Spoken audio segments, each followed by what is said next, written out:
Salutations, a comet smashed through a station. The blast caused hazardous gas and mass radiation. The public panic due to lack of information and made a killer situation, feeling in the civilization. So you sit in the basement, takes a scientific nation to fail. Blind communities, they read it in braille. Politicians with the skin and scales, pigtails, sending soldiers and shifting sailors, sunken city divers and trails. Down below, search for survivors, there's no people for several miles. Desert town, ground zero. I will continue to tell y'all, whoever that dude is, he spits.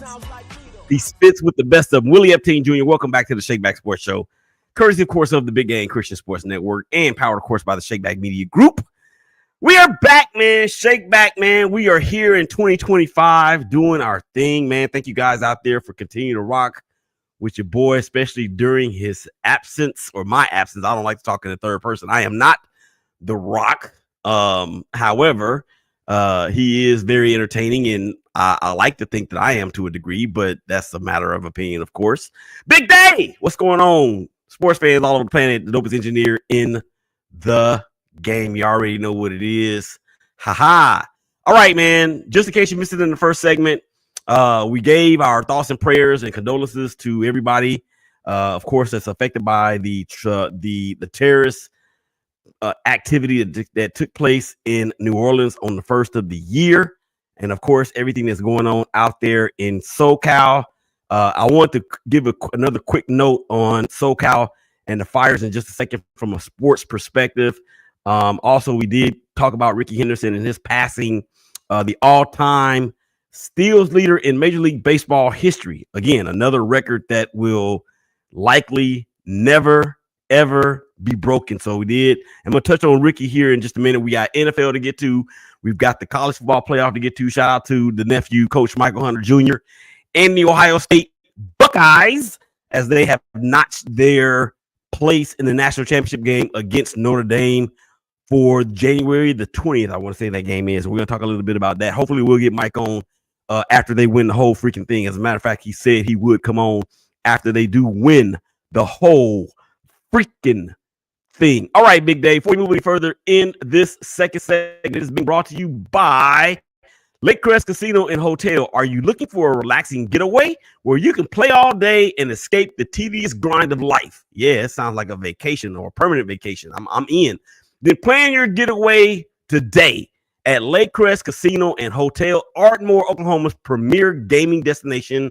Let the winning begin, featuring more than 1,000 of the latest games, plus an array of amenities, including an incredible restaurant, exceptional retail experiences, and a resort-style pool. Lakecrest offers you everything you need for an unforgettable escape and a winning experience. Book your stay today and go all in on one of the area's most exciting destinations, Lakecrest Casino and Hotel. Visit lakecrestcasino.com. Again, that is lakecrestcasino.com. Tell them that your boy Willie Epting Jr. from the BGC Sports Network and the ShakeBack Media Group, the ShakeBack Sports Show, told you to holler them so y'all can get y'all's relaxation on. Okay, set it off on that. That is. All right. Back up just a moment to the tragedy and the natural disaster that's going on in Southern California from a sports perspective. The wild card game between the Los Angeles Rams and the Minnesota Vikings, of course, was sent over to Glendale, Arizona, to State Farm Stadium because of the smoke quality, the air quality there. That is just like, oh my gosh! If you haven't seen it, it rivals a horror movie. So continue to pray for everybody out there that's affected. Thank you guys out there for checking us out on Facebook, LinkedIn, YouTube, Instagram TV. I see you out there watching. What's up, Mayor Gerald Brown? I see you, buddy. And of course, Twitter.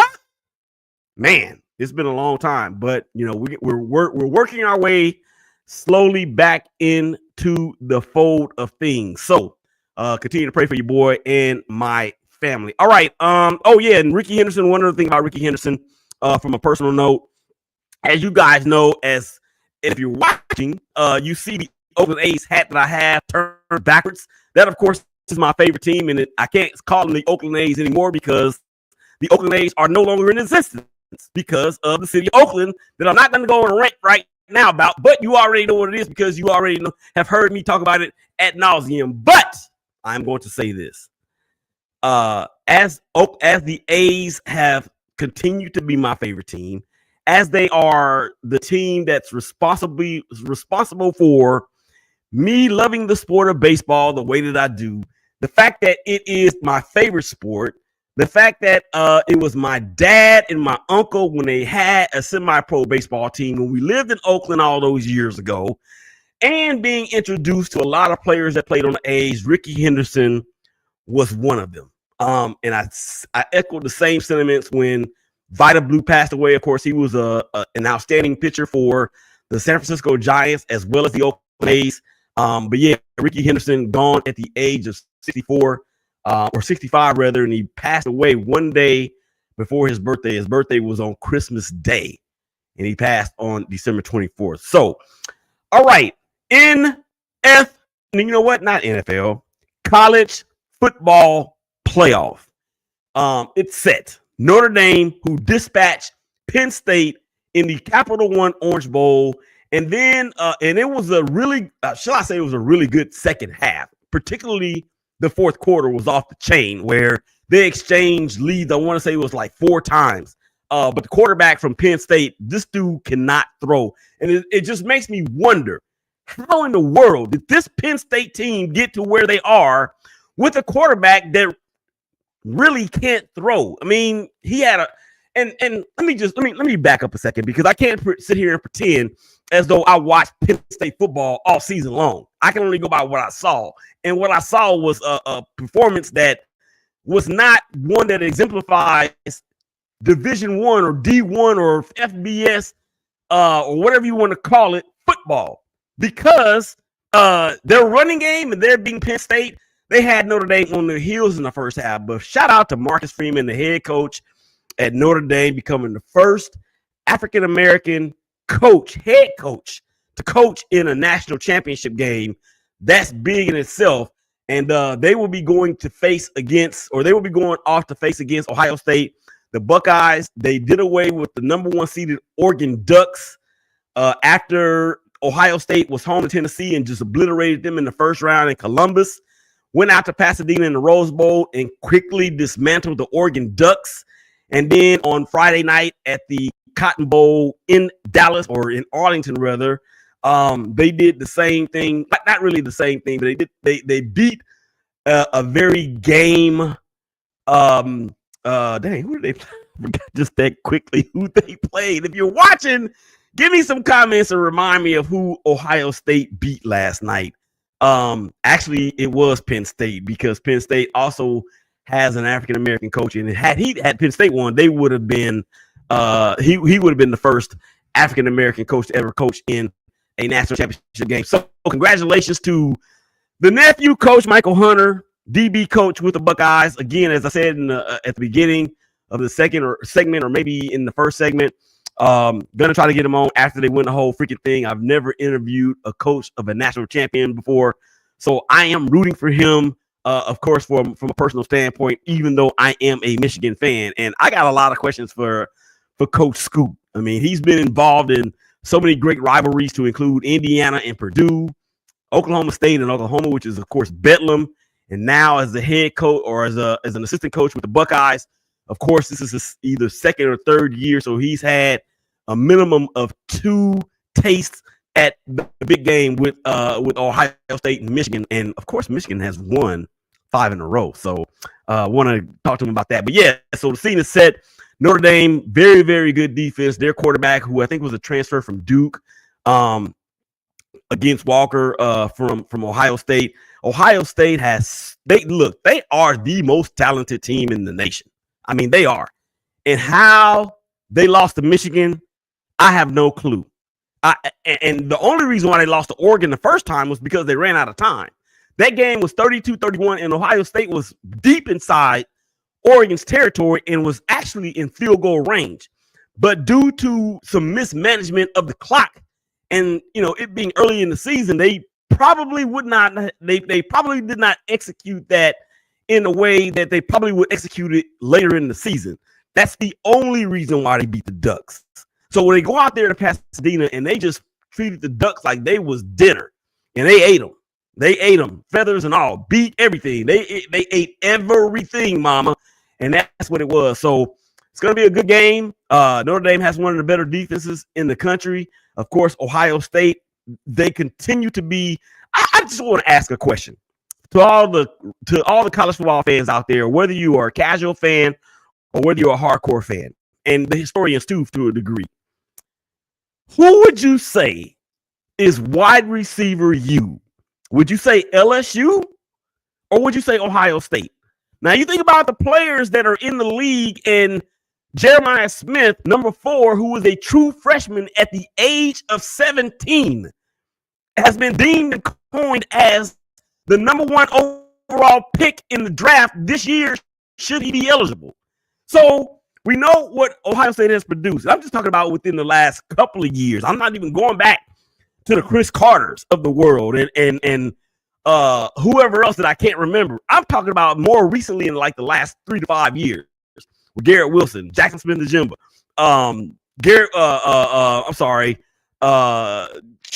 Ted Ginn, all these cats that went to Ohio State. And then you think about LSU and what they've been able to put out. Well, of course, Jarvis Landry, OBJ, Jefferson, Chase, all of who would you say is wide receiver U? I don't know. My head, or let me put it this way, my heart leans towards LSU, but my head is telling me that Ohio State might be wide receiver U. And with the impact that the wide receivers have had in the NFL, Marvin Harrison Jr., these people are saying that this kid is better than Marvin Harrison Jr., who, like, if you look at his scouting report, he had like one of the biggest or the most, he had one of like the highest ratings at wide receiver in recent memory. And it's crazy. And all those teams from Ohio State, what up, Rachel? What up, Brandy? What up, Kate? What up, Marshawn? What up, y'all up there in Northeast Ohio? All these great players that Ohio State have had over the years, how come they haven't won a national championship since 2015? How come they're not in the college football playoff every single year? Well, they may be able to right those wrongs because I don't know how much of a favorite they're going to be over Notre Dame. I do believe they will be the favorite. I don't know how much, but everything is pointing to the Buccaneers, the Buckeyes. We're going to get to the NFL in just a second. We're going to get to the all things are pointing to the Buckeyes being able to capture another national championship on the heels of a lot of people in Columbus and surrounding areas were calling for Ryan Day's job after yet another loss to Michigan. So what matters more, beating Michigan or losing to Michigan 5 years in a row, or culminating the 5th consecutive loss in the season that you had that in a national championship? I think they would be okay with losing to Michigan 5 straight times if it can end in a national championship and another parade in Columbus. All right, let's get on over here to the NFL. The season is over. Antonio Pierce has been fired. Of course, he is of the beloved Raiders, my beloved Raiders. And the Raiders also, in a kind of a little bit of a surprise move to some, all my sources regarding the Raiders had indicated that Telesco was likely going to be back. But then I think something happened along the way. And I think something that happened along the way is Tom Brady. So Telesco is out after 1 year. Antonio Pierce is out after 1 year. And if you look at the Raiders roster from a current standpoint, yes, we obviously need a starting quarterback. No, we need a franchise quarterback. This draft is rich in potential franchise quarterbacks. Shador, Cam, and others. You got to think about. I don't know how effective Dylan Gabriel is going to be. Of course, the Oregon quarterback, Heisman Trophy finalist. I don't know what Jackson Dart from Mississippi is going to be in the NFL. But these two guys, Shador and Cam, seem to be heads and shoulders above the rest of the pack. I saw where on Friday the quarterback from Syracuse, I can't remember his name off the top of my head right now. He has declared for the draft, and I think the odds or the rankings for him is that he's the 7th best quarterback prospect that's coming out. So, and we know that sometimes those things mean everything, but a lot of times they mean nothing. The greatest of all time, Tom Brady, was the 199th pick overall, and now he is a minority owner with the Las Vegas Raiders and is said to have an impact on what is going on. Other Black Monday casualties included, of course, the head coach in Chicago, Matt Eberflus, was already fired. Gerard Mayo was fired after 1 year. Doug Peterson in Jacksonville is going after his third season. They made the playoffs his first year after a disastrous tenure from Urban Meyer. I would like to get Doug P on the show, but I don't know how that's going to work out. I gotta grease the wheels with old Greg Andrews, the Monroe Madman, to see if he can help me out with that one. But and then of course we have Mike McCarthy in Dallas, and I just want to play this right now because we have this thing on the ShakeBack Media Group that is called What'd he say? What'd he say? I can't believe you got me in the mix with this fool. And of course, we're gonna take this to Arlington, Texas, the center of the college football world, on Friday night. And this is what Jerry Jones said about his embattled lame duck head coach at the time he was speaking to reporters after the final game of the year. Here we go. And I would say, go talk. I really would. Go talk. So it sounds like I just let Zeke do that. Gotcha. I don't want anybody here. That's not healthy to have somebody around that wants to be someplace else. Really, it's not. Jerry, let me talk to you for a second. Jerry, you're the reason why the Dallas Cowboys are not healthy.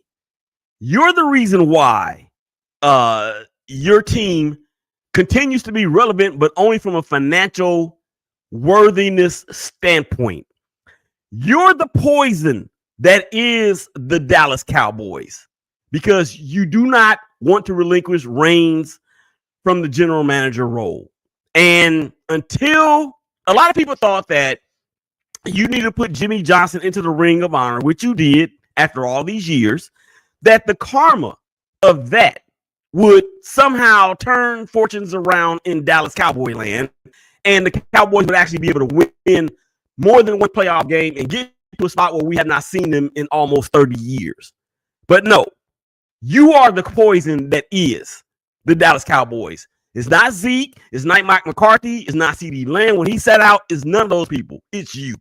It's you. And until that changes, nothing will change. And I'm always up for a good Dallas Cowboys trolling session, although this ain't really the time for that because anytime Jerry Jones steps in front of anybody's microphone or anybody's camera, you might as well go ahead and get your popcorn ready because he's going to give us some material to talk about. Come on back on the other side of the break. Willie Epting Jr., we're going to get to what Tyreek Hill said. Then we're going to get to the playoffs, talk about who's going to win the Super Bowl and why. Willie Epting Jr., ShakeBack Sports Show. Y'all come back and holler at us.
What's up, good people? It's your boy, Willie Epting Jr. ShakeBack Media Group, also the hashtag Brothers of Baseball, where we are live on the scene, the official MLB store for Major League Baseball in New York City. The show, hashtag Brothers of Baseball. Make sure you check it out. 12s and 6s, 1s and 7s, Monday through Friday, BGCSN 1 and BGCSN 2. Willie Epting Jr. Come and holler at your boy on the hashtag Brothers of Baseball and the ShakeBack Media Group. Peace. We out.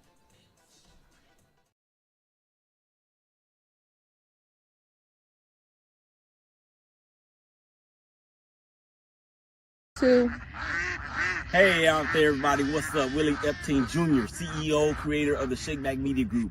Let me ask you a question. This is the year 2025. Do you have something to say? Do you want a platform in which you can do just that? Well, on January the 11th at 1 o'clock p.m. Eastern Time, 12 p.m. Central Time, we will be launching a training to get you started on how to get your podcast going. For more information, hit us on Twitter or on Instagram. You can call me at 469-358-5241, and we're going to get you started with your own podcast. Thank you.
Love them boys. 3 times crazy. They telling us, keep it on the real. All right, Willie Epting Jr. back for the third and final segment. Brand new episode of the ShakeBack Sports Show right here on the Big Game Christian Sports Network. Thank you guys out there once again for rolling with your boy, man, on all social media platforms. Make sure you go out there and like, follow, subscribe, hit the bell for all new content notifications and the rest. Also, if you see the scroll going across the screen, Patrice and I have launched our new coaching practice, or we have actually rebranded our life coaching practice, and we're offering 20% off clients for prospective clients, whether you want to be a client or whether you want to become certified. Just use the hashtag Don't Jump, and we want to coach you to be the best you that you have ever seen. And we are very excited about what we are offering in terms of helping people to improve themselves, or even businesses for that matter, organizations, entities, individuals, couples, the like. So before we move any further, though, this third and final segment, Big Day, is being brought to you by us. Who is us? We is us. Who is we? Well, I'll tell you who we are. We are the Big Game Christian Sports Network. And what do? Well, I'll tell you what. We thank you. We thank you for tuning in to the hottest future forward online station in the collective galaxy, the BGC Sports Network. Hashtag BGCSN1 and BGCSN2. Stream us while you work, cook, or clean at home on Alexa by saying, Alexa, start BGC Sports Network.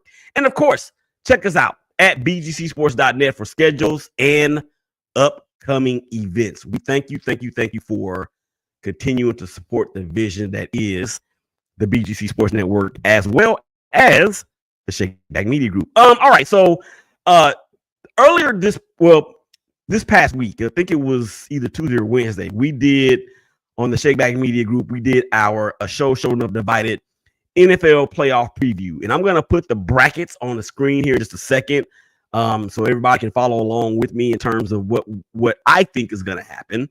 But we had some interesting comments from the panel that included Sapphire and Donnie and Dwayne and Ben and Brian and, of course, Tisha. They are the stars of the show, Showed Up Divided.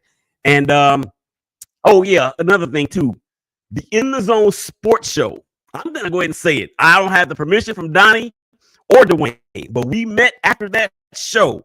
The In the Zone Sports Show is coming back. I don't know when. I don't know what days, but we are coming back. We talked about it. It's been, 8 years since we disbanded? 7 years? We're coming back. We are coming back. So stay tuned for that.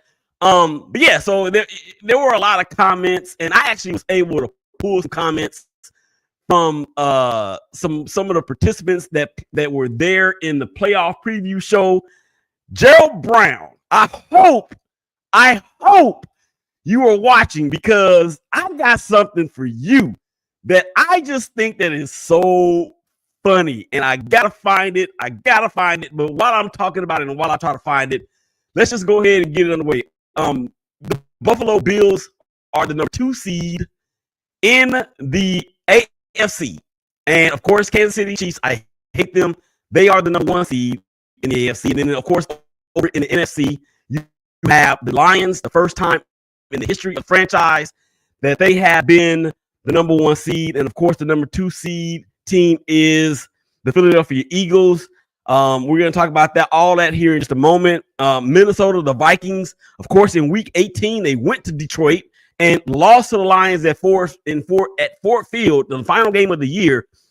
I saw a picture on Instagram, I think it was. It was a picture of an airplane touching down at Detroit Wayne Metropolitan International Airport. And in that picture, it said the only touchdown the Minnesota Vikings had while in Detroit. That was kind of funny. And they beat them. They being, of course, Lions beat the Vikings 31-9. And that sent a 14-team win on the road to the Rams, or in this case, to Arizona. I'm sorry I lied to you, Martin. I just didn't want to move to Arizona. Yeah, so they'll be playing the wild card game at State Farm Stadium, the big insurance policy in Glendale. All right, so I was able to find Gerald Brown's take from the season preview show we did back in September. And there's 2 of them, so I'm gonna play one of them first and see if it's the one I want to play in consecutive order. So here we go with that. NFC title game. Sapphire, who you got? Browns and the Fins. Bills, Chiefs. Again? If you can't beat them, join them.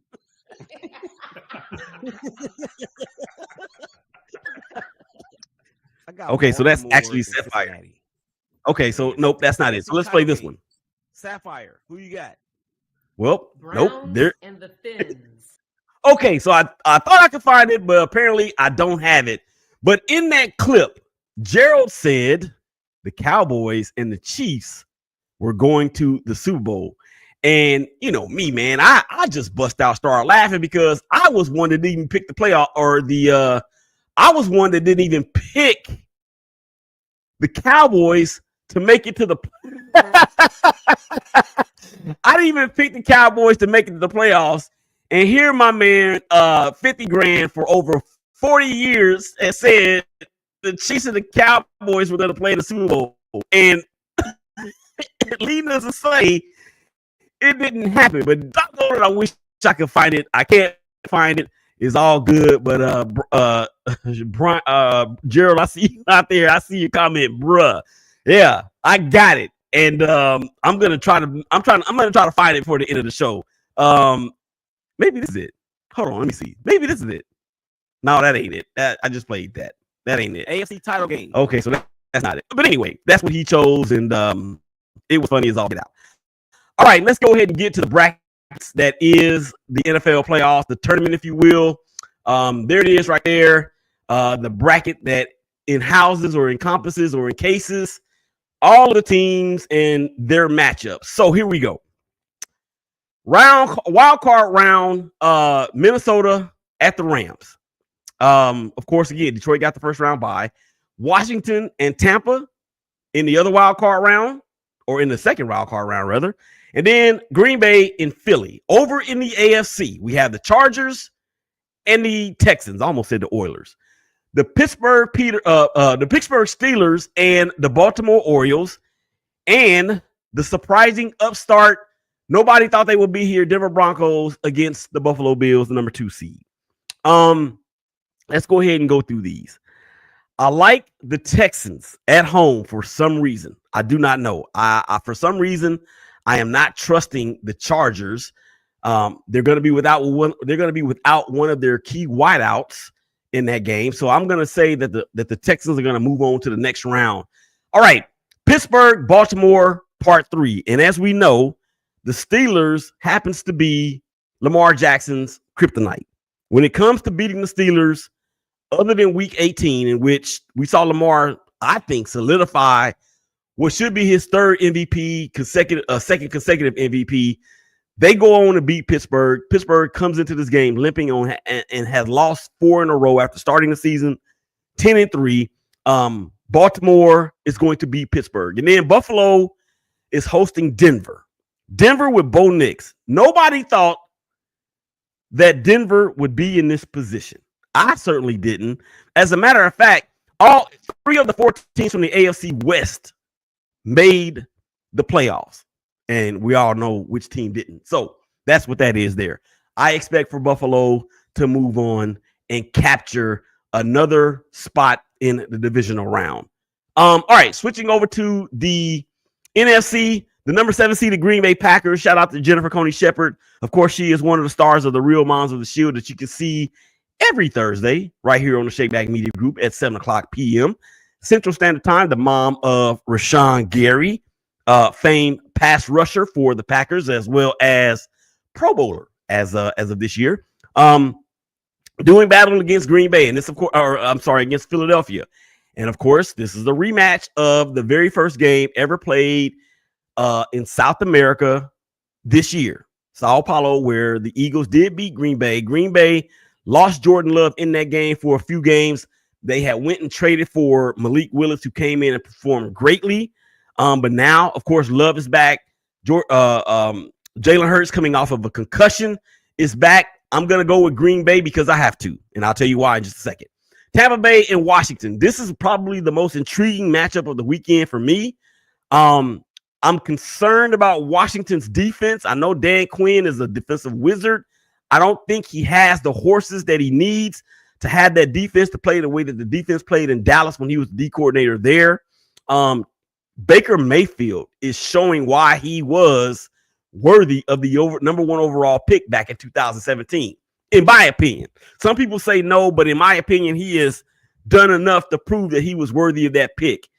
I like Tampa Bay's offense. I love the fact that they can run the ball. I love the fact that Baker Mayfield just doesn't care. He always wakes up feeling dangerous.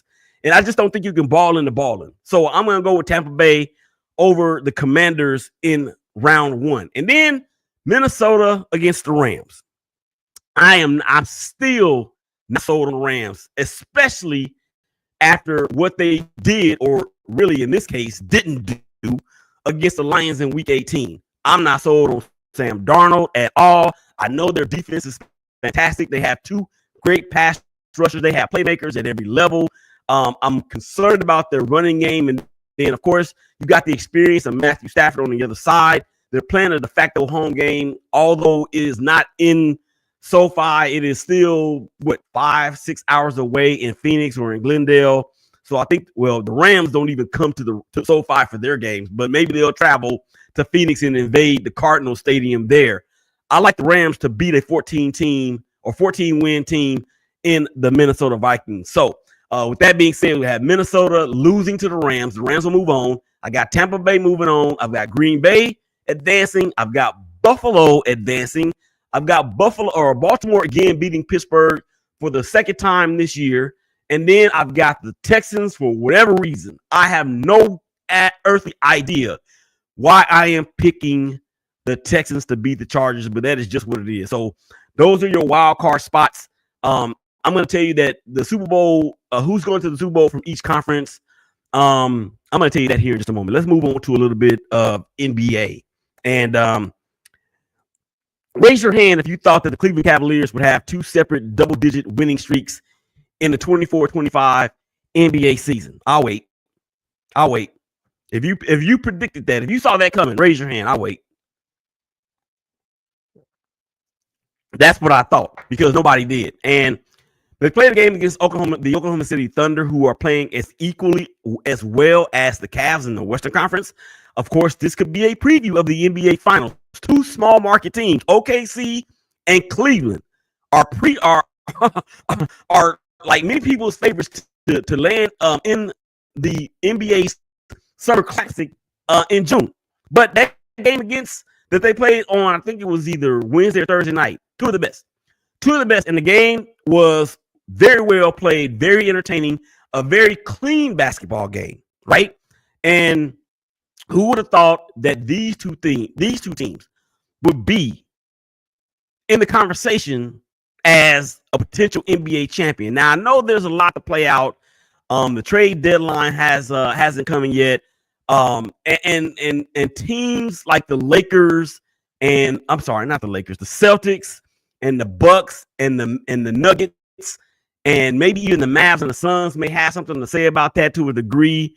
The Lakers lost to the Mavs in Dallas this past week, and that was only like the second time since the inception of the Kyrie and Luka era that they have won games like that without them both being in the lineup. So the Mavs, of course, were the Western Conference representative in the NBA Finals last year, where they got swept by the Celtics. And then you got to understand too that the Nuggets and the Suns may still have something to say as well. Maybe even the Warriors too, depending on if they make any moves at the deadline. All right, we got less than a minute to go in the show.